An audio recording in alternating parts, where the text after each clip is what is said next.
నాకు 7:45కి అట్లా ఎవరో ఒక పర్సన్ కాల్ చేశాడు. ఇంట్లో ల్యాండ్ ఫోన్ ఉండే. ల్యాండ్ ఫోన్ కాల్ చేసి అమ్మ మీరు ప్రత్యూష గారి మదరా అంటే అవునండి అని అన్నా. అంటే ప్రత్యూషను కేర్ హాస్పిటల్లో స్ట్రెచ్చర్ మీద పడుకోబెట్టుకోపోతున్నారమ్మా నేను చూశాను అని అంటే నేను కోపడ్డా. అదేంటండి నాతో ఒక గంట కిందనే మాట్లాడింది మా పాప, స్ట్రెచ్చర్ మీద పడుకోబెట్టుకోవడం ఏంది, మీరు ఎవరిని చూసి ఎవరు అనుకుంటున్నారో అన్న.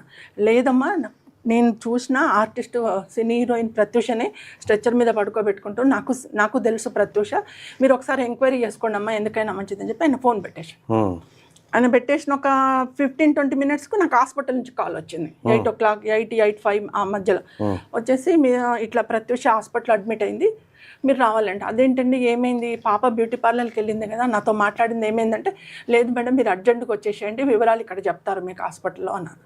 ఇంకా అప్పటికప్పుడు నేను బాబు హడావిడిగా వెళ్ళిపోయినాం. మేము వెళ్ళే వరకు 9:15 అయింది. బంజారా హిల్స్ వెళ్ళే వరకు తార్నాక నుంచి వెళ్ళాలా. నేను పైన రిసెప్షన్లోకి వెళ్ళి అడిగిన ప్రత్యూష ఎక్కడ ఉందండి, ఏమైందంటే ఫస్ట్ ఫ్లోర్లో ఉంది ఐసీయూలో పెట్టారు అని. ఐసీయూ దగ్గరికి వెళ్ళినా అక్కడ సెక్యూరిటీ నన్ను లోపలికి పోనివ్వట్లే, ఆపేసిండ్రు, నన్ను బాబుని ఆపేసిండ్రు. మీరు వెళ్ళొద్దు లోపల ట్రీట్మెంట్ అవుతుంది అని అంటారు. అదేంటంటే అసలు నా బిడ్డకి ఏమైంది తెలవాలి కదా నాకు మదర్గా, మీరు రమ్మన్నారు వచ్చినాము ఏమైందో తెలవట్లేదంటే లేదు మేడం మీరు ఉండండి అని అంటారు. అట్లా మమ్మల్ని పక్కన నిలబెట్టేసాను. అదే టైం కొద్దిగా డోర్ పెద్దగా ఉంటుంది ఐసీయూది.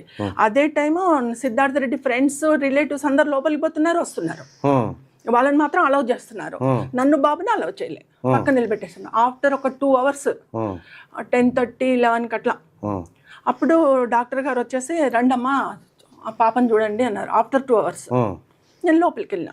సార్ ఇంతసేపు ఏం ట్రీట్మెంట్ సార్, నాకు అసలు నా టెన్షన్ అయిపోతుంది, మీరన్నీ ఏడ్చుకుంటూ చెప్తే లేదు మేడం ట్రీట్మెంట్ చేసినాం అందుకని మిమ్మల్ని రానియలేదు.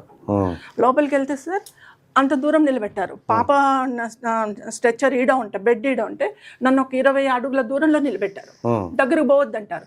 అంటే సార్ నేను దగ్గరికి వెళ్తాను, నా బిడ్డ కదా, అసలు ఏమైంది దాంతో మాట్లాడతాను నేను వెళ్తానంటే లేదు ట్రీట్మెంట్ అయింది అంటారు. అలా చూస్తే సార్ మాస్క్ పెట్టారు, ఇక్కడ ఒక క్యాప్ పెట్టారు, మొత్తం గ్రీన్ కలర్ క్లాత్ కప్పేశారు, మొత్తం బెడ్షీట్ అంతా కప్పేశారు, పైన అన్ని ఎక్విప్మెంట్స్ పెట్టారు.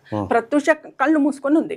నాకు కనబడేది ఏంటంటే ఇంట్లో నోజు కళ్ళు మాత్రమే కనబడుతుంది, ఇంకేం కనబడట్లేదు, బాడీ టోటల్ కవర్ చేసేసిండ్రు. నేను వెళ్తాను సార్ నాకు ఏం కనబడట్లేదు ఏం చేయట్లేదు, నేను వెళ్తాను సార్ అంటే లేదు ట్రీట్మెంట్ అవుతుంది, మీరు జస్ట్ దూరం నుంచే చూడాలి, ట్రీట్మెంట్ డిస్టర్బ్ చేయొద్దు అన్నారు. కొద్దిగా ఒక 1-2 minutes నిలబడ్డాను, మీరు వెళ్ళి బయట కూర్చోండమ్మా అన్నారు. బయటకు వచ్చేసి కూర్చున్నాం. నేను ఇప్పటికీ అనుకుంటాను సార్, 1,00,000 సార్లు అనుకుంటా, ఒక 10 లక్షల సార్లు అనుకుంటా, నాకెందుకు అప్పుడు దేవుడు ఆలోచన కలిగలేదు, హాస్పిటల్ నుంచి షిఫ్ట్ చేయాలన్నది నాకు ఎందుకు రాలేదు.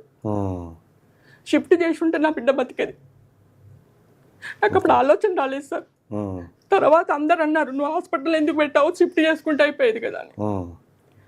బయటకు వచ్చేసి కూర్చున్న తర్వాత మళ్ళీ ఒక 1/2 hour మళ్ళీ పిలిచారు లోపలికి పిలిచి అక్కడ దూరంగా టేబుల్ ఉంటే ఆ టేబుల్ మీద పాప హ్యాంగింగ్స్, చైన్, బ్రేస్లెట్, ఇంకో ఇదే రింగు సార్ ఇప్పటికి ఎంత భద్రంగా కాపాడుకుంటున్నారు. 24 years నుంచి నా చేయి మీద ఉంది సార్. ఇవన్నీ నాకు ఇచ్చేసారు ఖర్చులో కట్టి. అప్పుడు కూడా అడిగిన ఒక్కసారి మాట్లాడతాను సార్ ప్లీజ్ నన్ను పంపి, లేదు మీరు వెళ్ళొద్దు దూరంగా వెళ్ళి బయట కూర్చోండి అన్నారు. అప్పుడు బాబు నేను ఇద్దరం వెళ్ళి బయట కూర్చున్నాం.